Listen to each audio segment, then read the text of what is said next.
Evening everyone, how are we? Can see a few faces have come in already. Kenny, Paul Smith, hello. Just looking at my phone, I can see you've logged in.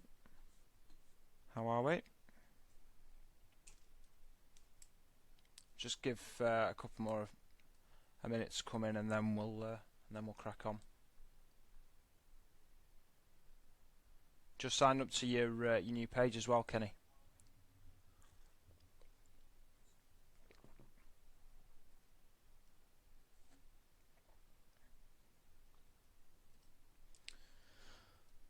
How's everybody's weekend's been so far? Anybody been out shooting this weekend?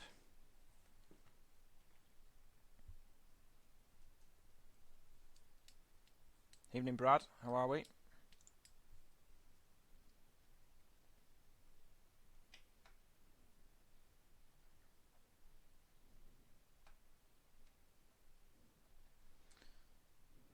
I suppose I'll just crack on. I guess what I wanted to do today mainly was just a quick overview for those that weren't there at the weekend of what we got up to, how the game went, how my game in particular went, and then if anybody's got any questions, then feel free. So here's a quick look at the map that we used at the weekend. As you may know, we were playing down at Battleground in Norfolk, a new site to me. I'm not based down there at all. I'm up in the northwest, so like I say, completely new to me, and I think completely new to most. Brad, just to Facebook today, just to Facebook. So yeah, I just wanted to kind of run down what we'd done during the day and where we got to. As you may know, as you may have seen from a couple of James's posts, that I was teamed with Phil Osborne or Naunak, and we were lucky enough on the day to come out victorious. It was, as airsoft events go, it was one of the most difficult and rewarding thing that I've ever done, for sure. It was hard work. It was hard work. So myself and Phil, we started around the checkpoint down in the bottom left corner here, and there were potential for points to be hung between the zones here, the zones here, and the zones here. Like I say, myself and Phil, we got the checkpoint down in the bottom left corner. Hung hours and waited for the game to go live. The pairings on the day were, there was Paul Smith was paired with a new lad called James, who I've not met before. There was James Bailey kicking Mustang with Jack Upton, and Smithy was with, who was with Smithy? Mr. Smithy was with James, and then Kenny had drawn as the counter sniper. So like I say, myself and Phil placed a point down here, and then we decided to move off, and we were going to go and have a quick look up in between the tower and the Newtown area. Whilst it's not marked on the map, there's actually a section just here. There's a built-up fortress place, and we'd moved quite slowly to start with, and we just decided that it might be wise that we got quite a nice view over anybody potentially coming over from this direction and anybody coming in this kind of direction. There's quite a nice view that we'd got over here, and also Phil had got a nice view here. So Phil himself set up just down here to kind of watch what was coming, and I got a look over this point, and we probably sat there for maybe 10 minutes, 15 minutes. And eventually we saw a couple of players. Evening, Mark, how are you? You've not missed much. Yeah, we saw a couple of players, or I spotted a couple of players, kind of up by this fuel in this kind of area here. And just jumping back one little bit, myself and Phil, we struggled with our rifles that day, big time. Both myself and Phil was running his VSR with a Minecraft reg, but he was having some real issues in getting it to shoot properly. And I'd got a VSR that I'd stripped down the week before, and it was just shooting like an absolute dog. It was awful. So Phil completely left his VSR in the safe zone. I decided I was going to take my VSR with me, and then we both got our MK23s with us. So between us, in all three guns, we had 3 joules. So bearing in mind that Smithy, for instance, his VSR was shooting like an absolute dream, and that's running at maybe 2.3, and then he's got his pistol. So he'd got more joules on himself than myself and Phil did. So we thought we were at a bigger disadvantage just as we started. So, but we cracked on. So we moved towards we were moving up towards this northwesterly section, and we laid low for a little while, and we caught a couple of players coming through looking for our point, and we let them come through, and then we actually heard them hit our point. So we kind of laid low and waited for them to come towards us, and how they got through, they snuck through, and Phil was moving from his point up here further down, and it was Paul Smith actually who caught him, put a round on him through some trees, and we were down already, and we were only kind of maybe an hour into the game. It was looking tough already to start with.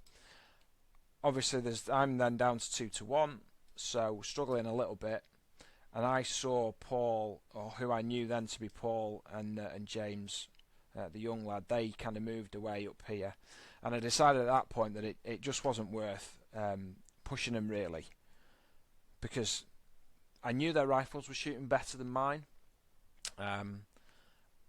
The section down there that we were looking at was quite dense really, so I just decided at that point that it was best just to let them go.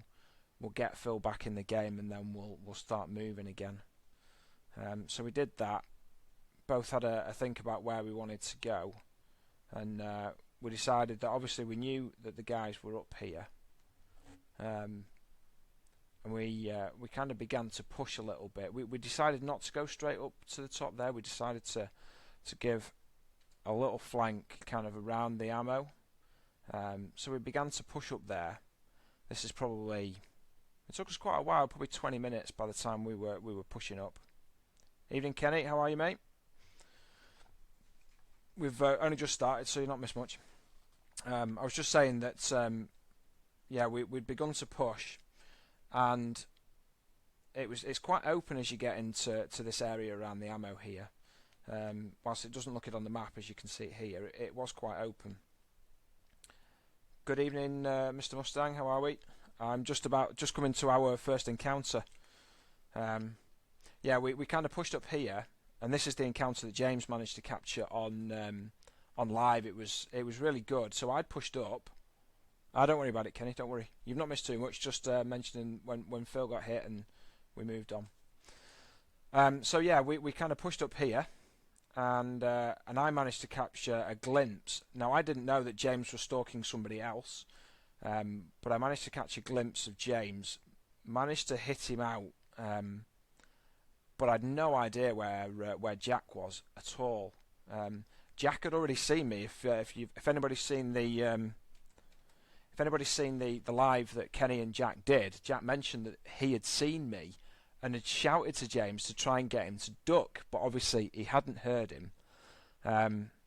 So obviously I suspected he was going to be around somewhere. Kind of took up a reasonably concealed position in between behind a couple of trees and stuff, and was poking my head out, and managed to capture a glimpse of Jack as he just kind of stuck his head up over these broken down trees that he'd been in front of. And Phil, I managed to, because me and Phil were on radios as well, so we got the game radios, and then me and Phil had got a radio in between ourselves. So I kind of said to Phil, kind of try and do a flank round more. I was kind of pushing him towards the helicopter direction. I was kind of here, and I was trying to get Phil to push around so we could get a flank on him. So Phil moves round. I put a couple of shots in towards Jack because we'd seen him, and eventually Phil and Jack hit each other at the same time. So it was quite nerve-wracking, really. And then obviously I was aware that we'd still got the two guys who pushed up towards the tower. Now I didn't know that James was stalking those two at the same time, so I was being as careful as I possibly could to not get myself hit out by the two guys we'd seen before. So just reading your comment here, James. Great. Yeah, I mean, I was very lucky to kind of catch you on the blind side there. Like you said in a couple of your videos before, that period of time where you're moving out of your hide is a really dangerous position to be in, and we just got lucky really on that one, that we managed to catch it. I had no idea where Jack was, so again, it was just reasonably lucky that Phil managed to tag him, and obviously Phil got tagged as well. So again, we were back to a similar position where we found ourselves back on the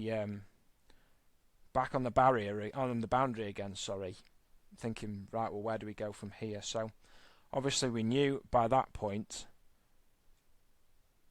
that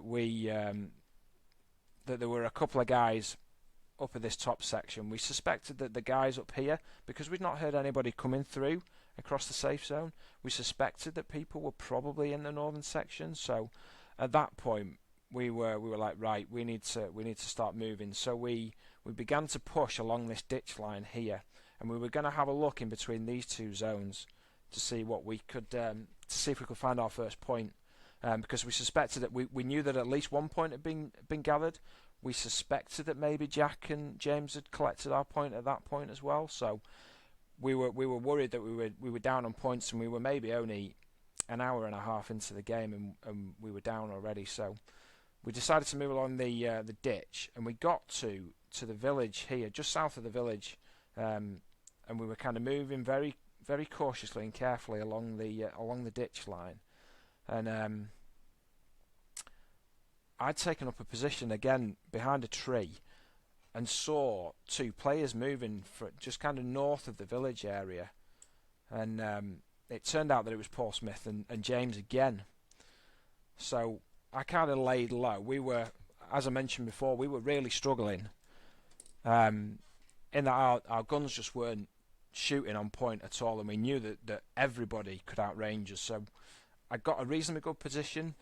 Either James or Paul Smith had spotted Phil and had taken one shot at him, and Phil moved past me and hid behind quite a big bush just to my right hand side. And I kind of stayed where I was, hid behind the bush, and just waited for them to come and come and come. And then I'm not sure what happened. I was pretty still, but I think they got spooked. One of them was looking directly at me, and maybe they were 45, 50 meters away from me. And on the day, that was the absolute limit of my range. Like I said, my gun was my VSR was shooting at a jewel. It was shooting terribly. And at that range, I didn't fancy my MK23. So I was trying to let them come. But they just got spooked and move away. And then eventually Smithy managed to flank round, and I'd seen him go, but he kind of come round. I took one shot at him, I miss. I ducked back in. I put another one in the chamber, and I peek back round, and I take one right on the end of my finger, and I was out. And then Smithy's moved round again, kind of flanked, and again Phil with his was just down to his pistol. He was in a bad position. He got one player coming from his left and one player coming from his front right, and unfortunately Phil got tagged again there. No worries, Smithy.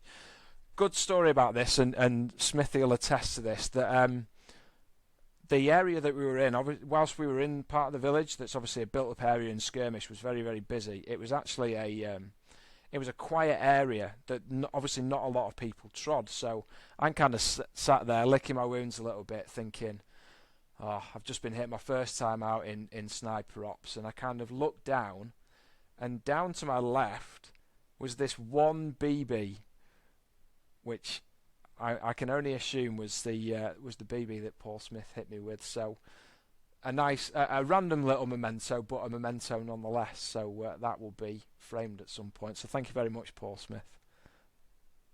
James didn't know where I was. That's really interesting, Paul, because I thought one of you had seen me. I wasn't sure, but I thought you were. So I'd moved back round that bush that you eventually hit me, and I flanked away and moved, and then yeah, that obviously that encounter happened, and we took a couple of shots. So again, we're down again. We've been hit 3 times by that point, and we're feeling a bit sorry for ourselves at this point. So with that in mind, and obviously we knew that there were we suspected that people were around the ammo and the heli and stuff. So obviously we had to move away to the nearest boundary. So we moved away up to this side here, and we began to look for the when we came back in, we began to look for the point here. Couldn't find it, which we were a bit bummed out about it, really, that we were struggling here. We'd been hit 3 times, and it wasn't going our way. And I don't think by that point we'd heard any more people be hit out. So we carried on. We really hugged the boundary line here. Took it really slowly. It's probably getting on for maybe lunchtime by this point. And we were like, these guys must have found some points by this point. So we've got to move, and we've got to get something done. Yeah, and then Nav wasn't there. So we moved up, and we were looking, and we were looking, and we were looking, and eventually we found a point up here. Now we tagged that one with our hands, so we didn't give anything away. And then we decided to lay low for a couple of minutes. We were just up by Fort William here, and we'd kind of taken a knee in a reasonably secluded spot, and Phil had seen somebody moving who had kind of skylined themselves towards Newtown here. So they were quite a long way away. They were probably 200 or 300 metres at least. Didn't know who it was, didn't know whether it was Kenny on his own, didn't know whether it was a pair. So we laid low, and again, bearing in mind that guns aren't working exactly as they should be, we eventually see somebody moving across the top boundary. The area around the foot. Yeah, that area there was tough. It was very open up there, very open. And like I say, Phil had seen a player moving, and they were coming towards us. And we saw one player. And having seen Kenny's camo from the safe zone when we started, I knew that was Kenny, and I knew that he was going to be on his own. But I knew that his gun was working pretty well, and if we tried to shoot over 50 metres, we were going to be in big trouble. So we let him come, and we let him come, and we let him come, and in the kind of after game chit chat, he said he'd seen some movement from us, and he did, and he ducked into a tree, and I put all my I put a whole mag of MK23 his direction. Didn't manage to tag him. Phil didn't manage to tag him, and Kenny managed to get off 2 brilliant shots. Tagged me first time, and I think he might have put 2 towards Phil, and tagged Phil as well, and we're out again. And it was, yeah. Hang on, what's Paul Smith saying? Yeah. So we were struggling at that point. We were thinking, we are way out of this. We've got no tags. We're really struggling. But we decided to push on. You put 2 at Phil, did you, Kenny? I know you put. Did you just put 1 at me? I think you just put 1 at me and hit me in the vest. Anyway, so we moved off to the boundary again. Seems sneaky. So we moved off to the boundary again, and Kenny had moved. Kenny moved past us, up towards Fort Bismarck and up this way. Now, obviously, we got the point down here, so we'd not found one in the Aztec zone, so we knew that the only other one could be between Newtown and Tower. So we pushed to the side, got some food and got some drink on board, and began to push again, leaving Kenny to do whatever he was doing down this section. Yeah, James, we were getting really beaten up at this point. We were pretty demoralised at that point. It was tough, and mentally it was really tough to get you to kind of pick yourself back up and say, right, come on, we've still got a point to get here. We've got one, we can get the other, and then we can start kind of going on the hunt and see where we can get to. So I'm saying we've not got one. We've got one tag, but we knew we strongly suspected we were behind. So like I say, we began to move to Newtown, and we didn't see anything at that point. It's probably getting to maybe 2 o'clock at this point. Kenny's final target was going live at 3:30, and that was to be hung. It was eventually hung in this bottom corner down here, though we'd no idea where that was going. So we moved up and we found the point down here fairly easily, but it's very, very open down there. But we didn't see anybody. Again, Phil moved up, touched it, so we didn't make any noise. And then we moved down, and then if you see tower here, there's a line that kind of runs along here. There's another ditch. And we kind of crossed the ditch and then just sat up and waited for Kenny to release the final point. So I'm just reading James's point. At this point, you could have started doing silly things and throwing it. Yeah, it was. Yeah, we had to be pretty strong at that point, because it would have been really easy to just kind of throw in the towel and say, that's it, I've had enough, I'm just going to play for what I can. But we kind of dug in. We knew that once we got the 2 points, yes, we'd not hit so many people, but we were getting there, and we'd just do what we could. We didn't think we were going to win. Excuse me. Yeah, we didn't think we were going to win, but we thought, maybe we could save second. We don't know. So anyway, we kind of plotted up and sat underneath a big fern tree, basically, and inside a couple of bushes, and decided just to sit there at that point. And we decided that it wasn't really a great idea to kind of go hunting for people, because we suspected that people were going to be beginning to move maybe towards the village to try and get them centralised, ready for Kenny's point. So Kenny released that, said it was in the southeast corner, and like I say, we were sat right on this ditch here. So I said to Phil, let's move along this ditch. It was reasonably well covered there. There was quite a lot of reasonably dense bushes and trees.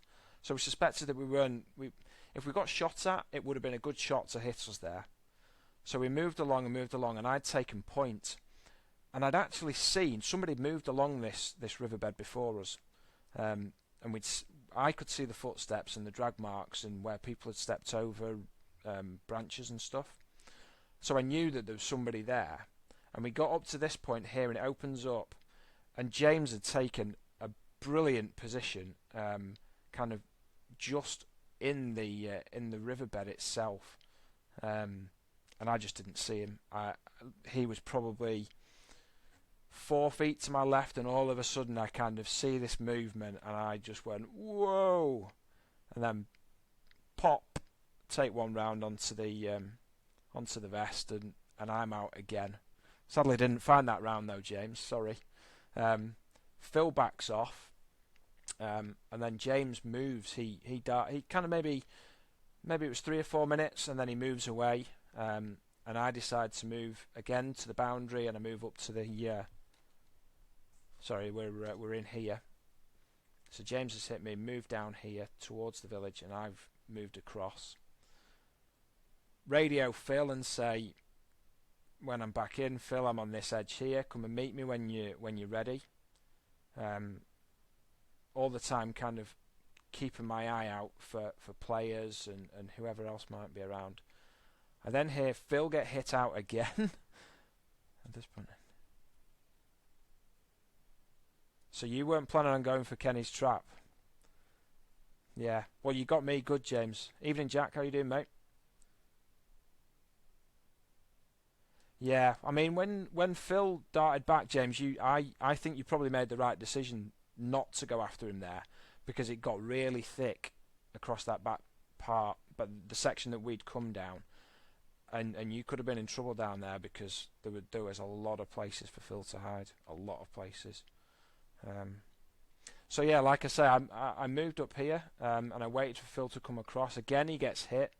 I'm back in the game at this point, and I've taken a concealed position, kind of next to a holly bush. I see Phil come across, and he's back in.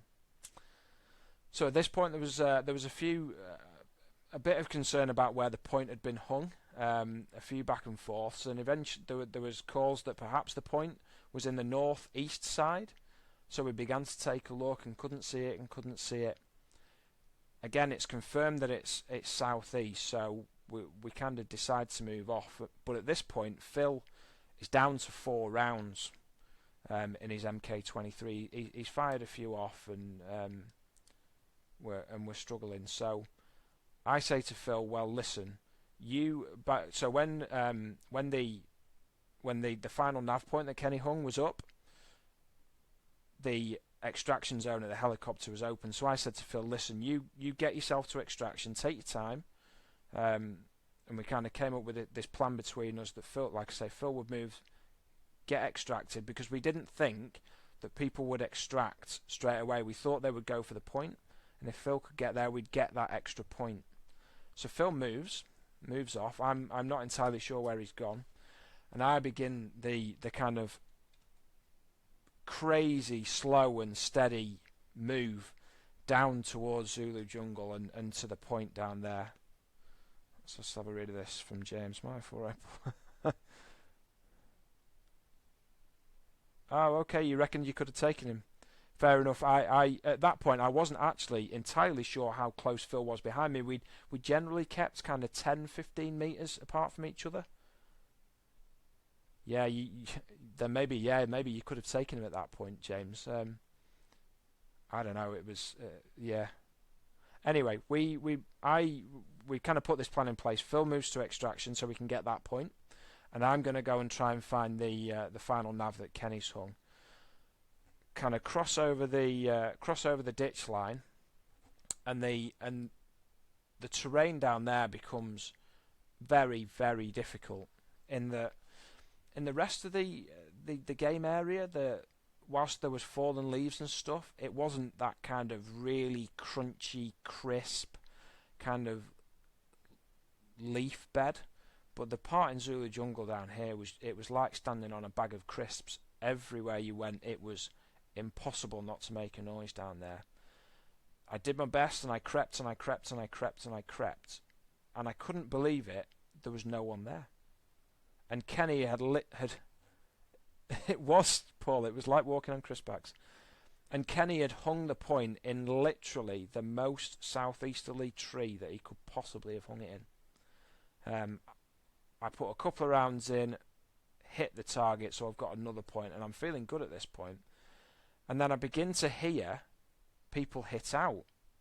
And I'm like, well, if they're not here, and I couldn't hear them, I couldn't see them.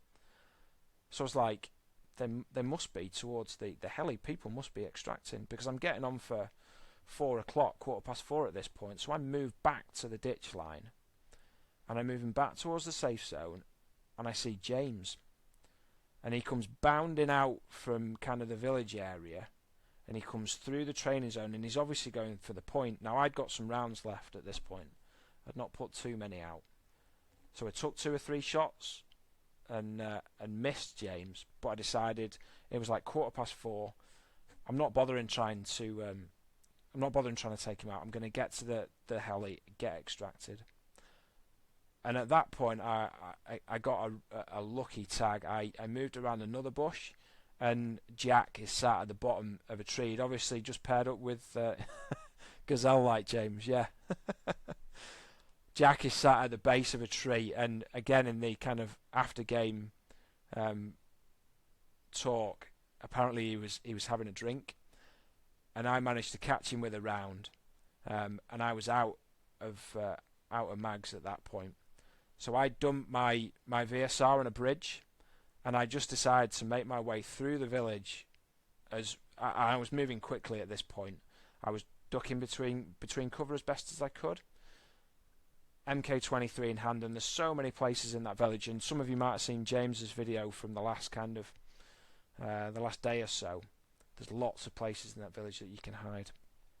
And so I moved as quickly as I could, darted in, darted out, and into the heli, and snag an extra point for our team. And thankfully, when I get there, there's Paul Smith is there, James is there, and Phil is there. So I know that we've got the points for that. And I'm thinking, actually, we're not doing too bad here. We've got a couple of tags. Phil had got a couple of tags whilst I wasn't with him, and I was like, well, we've got all our nav points. We've both extracted, and I've hit the counter sniper point.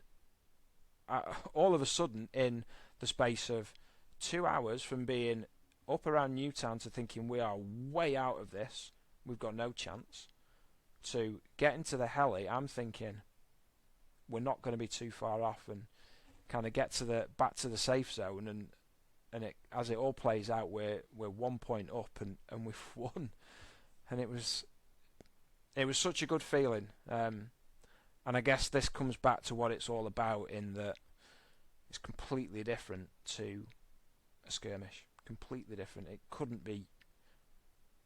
It's the most rewarding thing I've ever done on an airsoft field. We did the event in the Midlands. We had 2 pairs there. The going on that day was really, really tough, because we were through rhododendrons and stuff.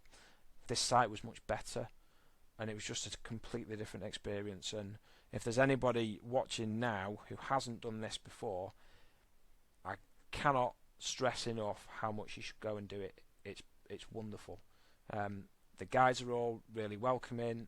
They'll talk to you about your kit, and it was brilliant. So that's pretty much it for me. I didn't stay for the skirmish the next day, unfortunately. I got a 3.5 hour drive back home.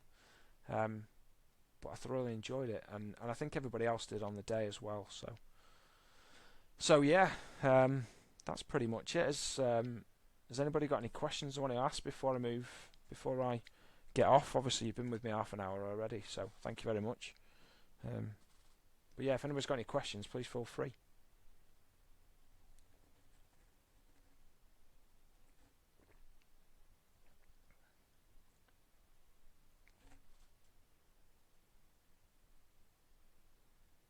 Oh, one thing I will mention. Thank you very much, Paul and James. Yeah, it was an honour to kind of come down. Really, it was something I've been wanting to do for a while, and it just fell that I was able to. So, yeah, one thing I did want to mention. Has Kenny handed over his belt? Sadly not. Maybe we should have like a leaf or something that passes from one player to or one group to another that we attach to our suit. I don't know. There we go. One thing I did want to mention was this thing. I was very lucky. About 3-4 weeks before the game, that Peter Kosaki, if I've said your name wrong, Peter, I apologise, sent me one of these over. This suppressor is unbelievable for those who haven't seen it themselves. I have tried, obviously this one, I've tried an original Tokyo Maru one, and I've tried a clone one with the paint roller filling. This thing is, you want to see your BB, Paul? It will be in a frame. It's in my gun bag at the moment. Anyway, this suppressor, it's half the size.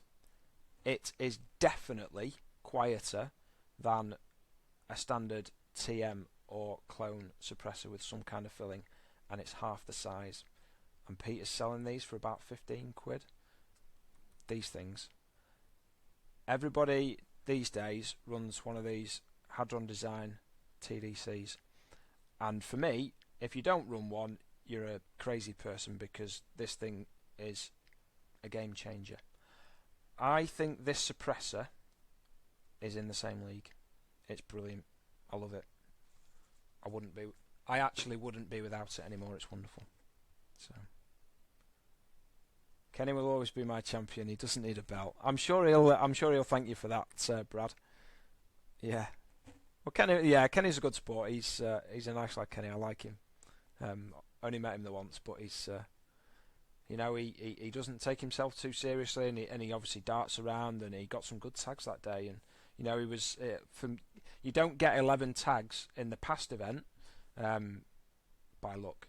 In these games, you just don't get them. So yeah, he's a good player, as is everybody else. You know, they were a tough crowd to play against, and streets ahead of any skirmish stuff I've been to before. So yeah. Anyway, chaps, any other questions before I disappear? Obviously, I've kept you for 40 minutes now. Thank you for everybody who's dropped in. Yeah, I'll just give it one more minute and then.